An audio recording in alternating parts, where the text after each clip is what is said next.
You don't sit. It's like, you guys know.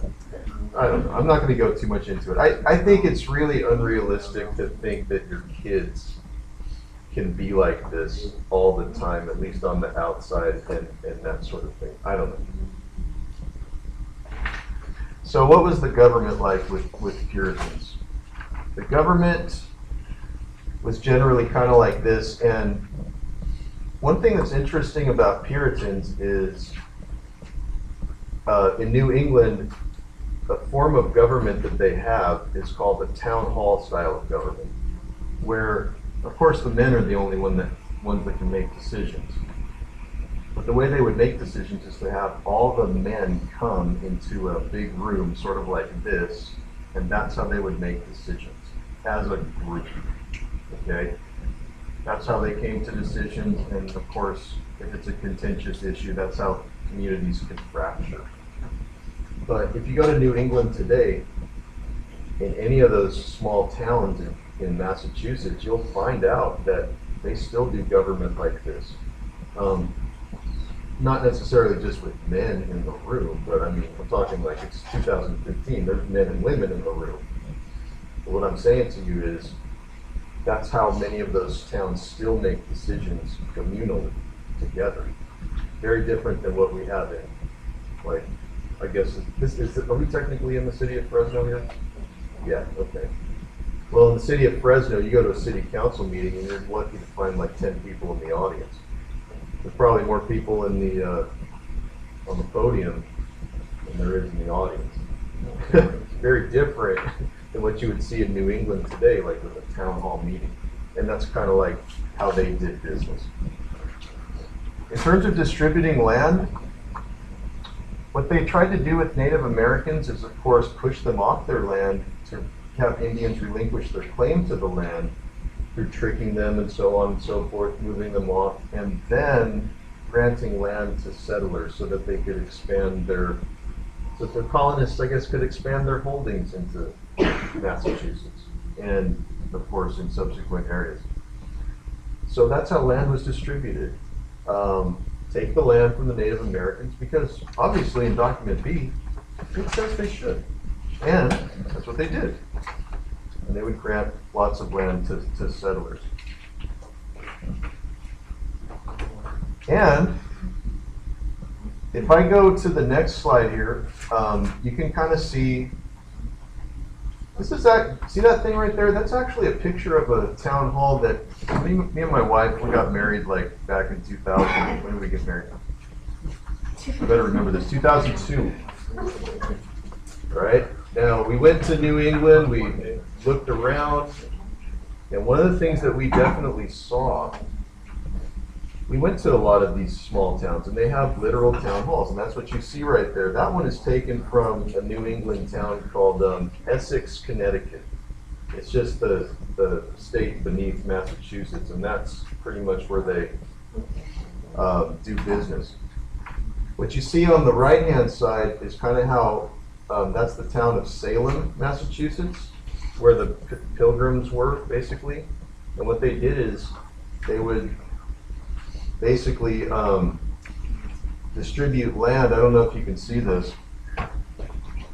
They would carve out large plots of land to expand the city, and all the homes basically were these long, elongated plots of land where they could actually, kind of like subdivisions today. And that's how they did it. And that's how the towns look. And that's how they still kind of look, especially in the old town.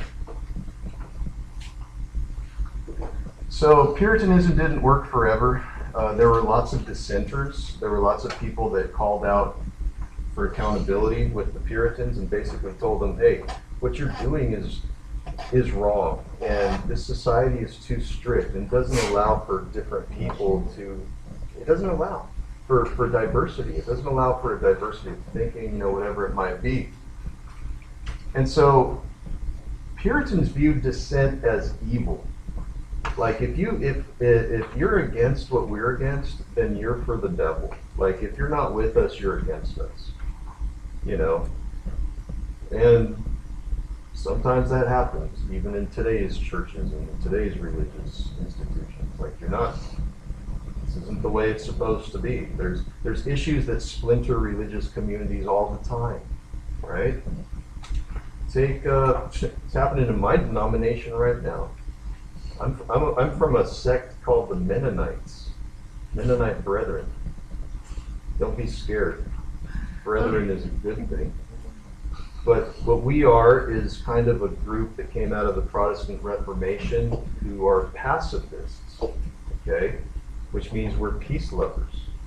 We don't necessarily agree with going to war and violence and all that kind of stuff. In my own denomination, we have fractures because of there's people that want to be more accepting of people in law enforcement and ex-soldiers and veterans coming back from wars to honor what they did. Whereas there's a lot of other people in my denomination say, "Nuh-uh, we are a peace kind of church." Or you could go to any church in America and you have a splintering based on beliefs about gay marriage. That seems to be a big one these days, right? That's happening in my denomination too. We're having like 100 or so churches breaking off from the main denomination because they're not okay with it. So I mean, like, issues come and issues go, and it's different times. But back then, the Puritans really weren't willing to put up with anything in terms of dissent. Now, there were some that were brave enough to speak out. Those two, I got to highlight these folks, man. Roger Williams and Ann Hutchinson. Roger Williams was a leader who basically he thought the Puritans were going a little too far.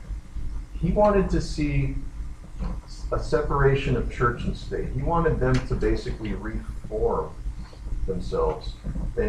He wanted the Puritans to basically reform themselves so that the Puritans would allow for diversity.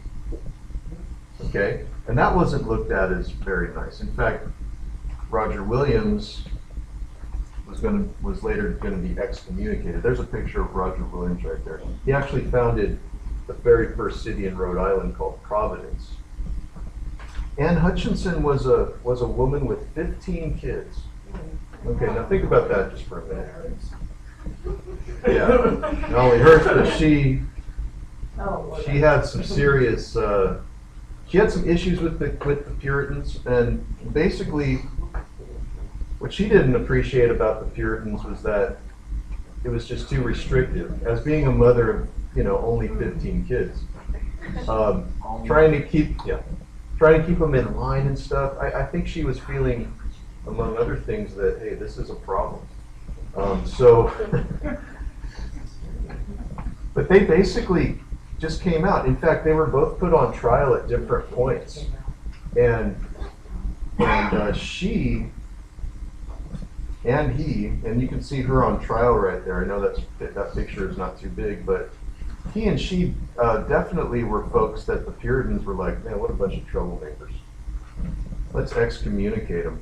And that's exactly what they did. They banished both of them. Now, I'm not talking about like killing them. I'm talking about they just told Roger Williams, you got to get the heck out of here. You're gonna, and that's what he did. He set up Providence, Rhode Island. Ann Hutchinson basically set up, well, she didn't set anything up. She had to go. So she just left. But anyways, all that is to say, not everybody believed in Puritanism. There were some problems with it. But the Puritans' day in the sun is going to end pretty soon, though. I just got to be honest with you, because things are going to start to change. Let's talk about some of those big changes.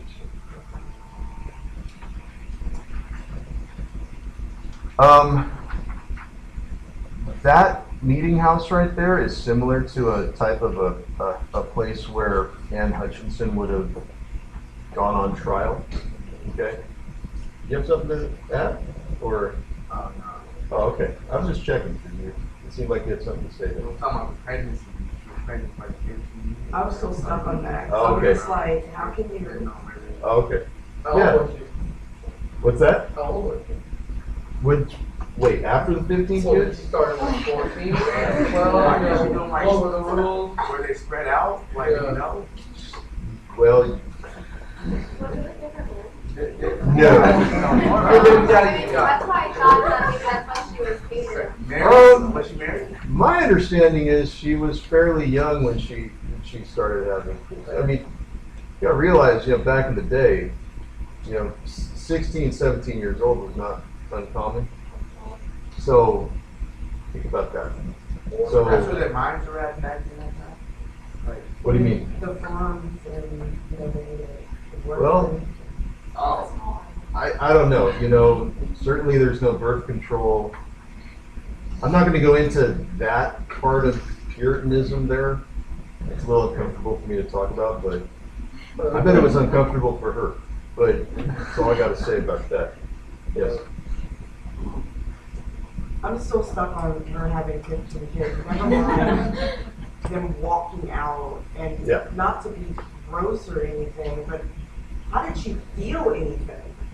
Is what I'm stuck on even the, Good question. after like the 5th one, I'm like, do you even know what's going on down there? There's no chance for 15 or 15 either. Right. Like, you didn't even feel anything. Oh, You yeah. know, You got it. like, You say, come on, stop, man. like, I'm not trying to be disgusting, y'all, but you get what I'm saying. They're like, you know he's there. I hear you. That's a good question. I'm sorry, y'all. I'm stuck. I'm sorry. Yeah, that's why we stopped at 2. This, Like, you all I'm know gonna he's say there. about Like, that. you meet him there, you realize he's right there. Like, Well, sorry. it's cool. Just I'm trying to do let it some go. research on it, Hutchinson. Just try to get mentally past it. You'll be all right. All right. So this is what everyone's more interested in, besides whether her privates are. I don't know. But let's just get into other stuff here. There was a lot of controversy, but here's something that is a huge point for you guys to understand. By 1640, okay, so Winthrop comes in 1630, right? What starts to happen is the population grows by 1640. It doubles. Now here's the thing about this. The church starts to lose its grip and its control on the Massachusetts Bay Colony, which has tremendous consequences, okay? Because there is no way that all these new immigrants that are coming in and the population increase, that all these people are going to follow and be in line with the Puritans. It's going to implode on itself. There is no way that the Puritans can be in 100% control of this colony forever. And that's exactly what starts to happen. Over time, that starts to happen. Now, as time goes on, in order to make more people and get more people into the church, you have what are called visible saints. Okay? Now, what it says here is that the children of visible saints often fail to experience conversion and attain full church membership. It was always assumed in Puritan society that you would join the church and be a full member of the church. But what they started to find out is that the children of people who were considered saintly started to exhibit not saintly kind of signs. And therefore, they didn't join the church as fast. Like, some of them started to join the church. Some of them started to be converted. Some of them, not all of them.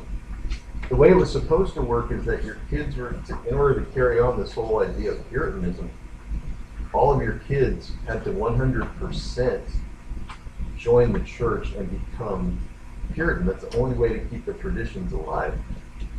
But it didn't happen that way.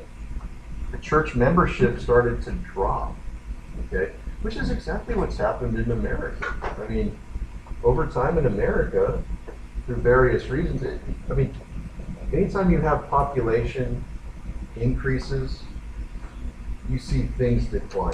Like, here's a stupid example, but I'll throw it out there. Take my community, for example, my Mennonite Brethren community, okay? Like 30 years ago,